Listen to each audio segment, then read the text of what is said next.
Fuji Speedway hosts Mad Racing League Round 7. Here's my hot lap from qualifying, a 126 flat. It was about half a second off of pole. You can see it starts with this giant straight heading down into turn 1. You can hear that baffling of the exhaust. That's traction control kicking in. There's a few instances on the circuit where there will be traction engagement. Here's Coca-Cola, turn 3, through this 100R turn. I think the proper line is farther out there to the left into, they call this a hairpin, but I don't know, it's an odd turn. Now going into 8, 9, another kind of weird double apex-ish thing. Into the Dunlop turns. You can see Mount Fuji in the background. This is a very tricky turn here, turn 11. You gotta mind those bumpers on the inside left at turn 12. Then you can hear the exhaust, that's traction control. You'll hear it again here. Actually, that was more of a red line. That's the final turn, Panasonic turn, turn 16. Drafting down the main straight is going to be a big part of this race. And my qualifying lap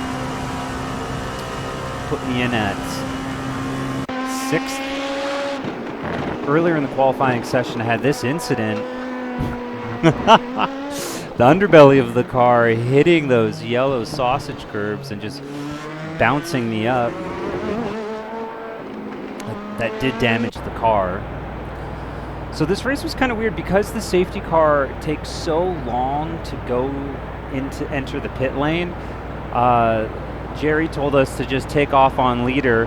I guess you can technically drive through the safety truck. It's just a ghost. So there we go. Kind of a funny start to a league race. Here's my onboard. I can't believe these guys go 4 wide down this straight. Here it is from the TV camera. I just sit back on this. I mean, I have no interest in getting caught up if they hit each other. Got Justin behind me. So here's that Coca-Cola turn. You can really cheat that inside. In hindsight, I should have used that more as a passing opportunity. But the circuit's big and wide. You can see that it'll be pretty good for GT3 or multi-class racing and sharing the circuit. Car's washing away there on understeer. Here's the gearbox camera looking backwards. See Justin kind of in the slipstream. It doesn't look like he has much of a run here, but is way more confident on the brake, so he sends it. Little bit of understeer and beautiful overtake, actually. You see Carroll behind me. And here it is in the Coca-Cola. He gets that inside line, and I can't do much to defend that. Try to go side by side, but again, he'll have the inside for the hairpin. So this is I would get into a pretty good battle here with him. So I don't actually know this circuit very well. It wasn't in the Forza games. It was in Gran Turismo. So I'd maybe set 100 laps around this track ever. And especially this section is so difficult. The car is very stiff with lots of power. Look at the inside left on the car in front. You can see the tires actually lifted a little bit off the ground. So very easy to get oversteer through there at traction control. But again, down the big long straight, there's going to be awesome draft passing opportunities. I wasn't actually trying to do a pass here, but I guess Matt just saw me in the mirrors and was like, all right, fine, have a go. But I'm going to have he's thinking I'm going to have the inside line for Coca-Cola, which he does, so I can't actually get a pass completed.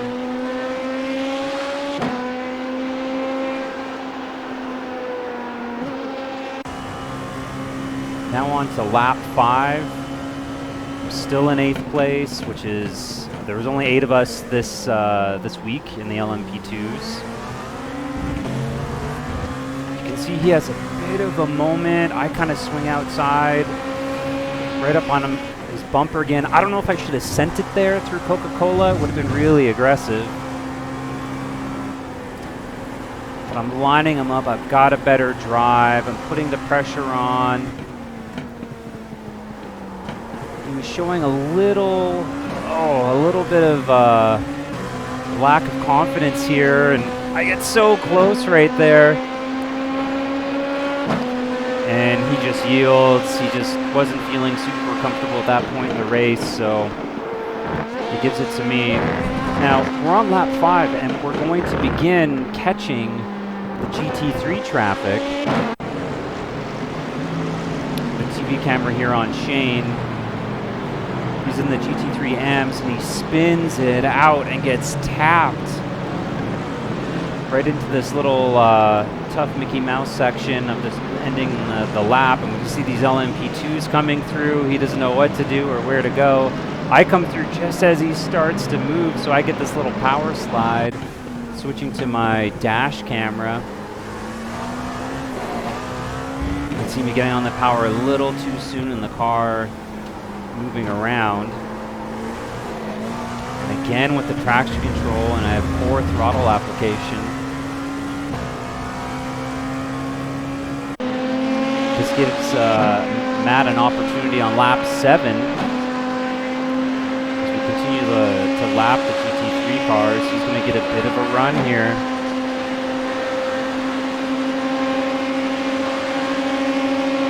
I try to pinch him a little bit. I mean, not too aggressively. We're kind of battling for the last position here, so there's no point to clobber each other. Tuck back in, but he defends Coca-Cola. I thought about sending it there, but I don't think I would have been able to keep it on circuit.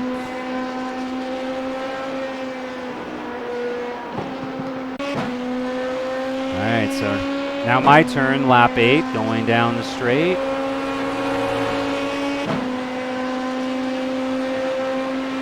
Got a much better drive here. Able to get almost clear him by the braking zone. I just wasn't aggressive enough slowing the car down, so I carried too much speed. See it here from my cockpit camera.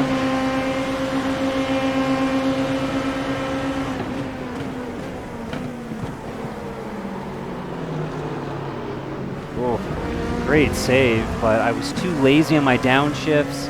I should have been more aggressive. So later on in lap 8,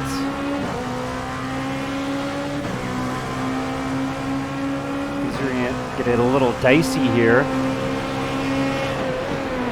Gets on the brakes super early, and I tap him. That actually was a 0 incident point, so iRacing Stewart said that there was no punishable contact. I almost smoke him again. It's really tricky to carve the GT3s through this area because our cars, the LMP2s, are so stiff.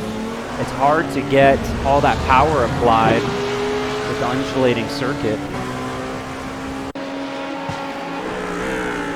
But now at the end of, this should be lap 9, we see Cody. Oh fuck, it's Cody this whole time, not Matt. Whoops. Cody has a moment. I'm able to send it.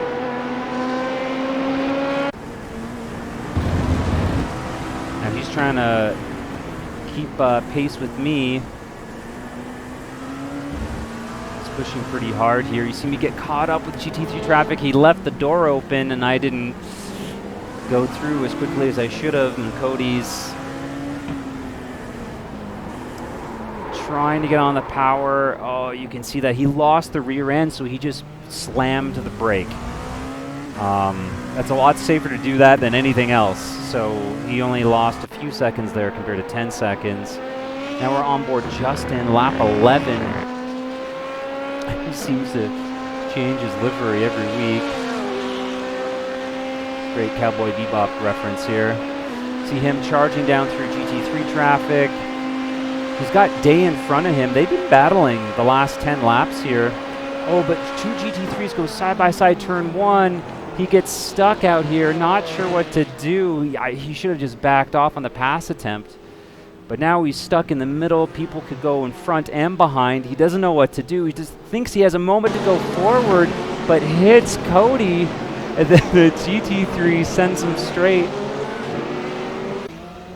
On board, you can see, oh man, he was damned if he does, damned if he doesn't. Probably should have kept it in reverse and back pedal, but now he's got broken suspension. So he would retire from the race, which would give me P6 because I was in front of Cody. So now we're on lap 25, heading through the kind of the Mickey Mouse section up here. Tires are a bit worn. I get sent out wide. Oh, I knew better. And I stub the nose and have to spin the car around using the grass. But unfortunately, Cody would pass me on this. See it from the TV camera. Oh my God. Just stubbed the front end with an endo. Actually I forgot to bind a clutch, so I didn't have neutral. So I needed to use the grass to spin the car. And now going down the straight, look how much my front speed, or my top speed is affected. That's a GT3 car in front, and I can't even get to the top end of 5th. So I'm down about 10, 15 miles per hour, so 5-6 seconds a lap I am slower than what we qualified with. So that's basically my race done. So I would come through and finish P7. And that would mean I'm 4th in the championship. Looks like we're going to have a tight battle for 3rd. And we go into a 2-week break.